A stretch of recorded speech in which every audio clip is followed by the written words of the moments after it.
Popover forms.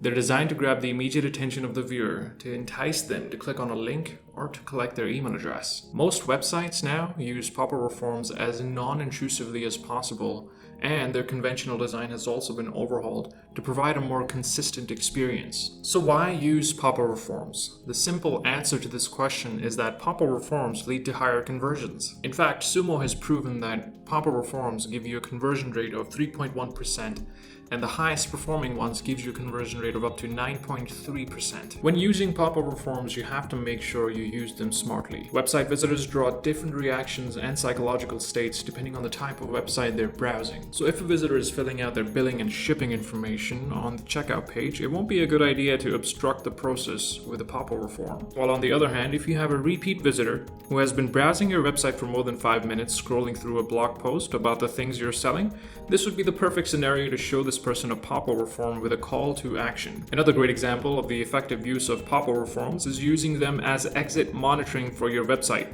such as cart abandonment. Whenever a site visitor moves their cursor outside the website window to close the tab, you can set a popover to trigger, offering the visitor with an offer to retain the customer. Most popover technologies are so advanced now that you can trigger popovers based on exit monitoring. So when a user is about to exit your page, time on page or website, the number of page views, past behavior, or click to trigger. So the purpose of this video was to give you a quick and easy introduction into popover forms, and in the next one we're going to take a look at landing pages and other type of opt-in forms to help you decide which would work best for your e-commerce business and ultimately supercharge your lead generation and email marketing.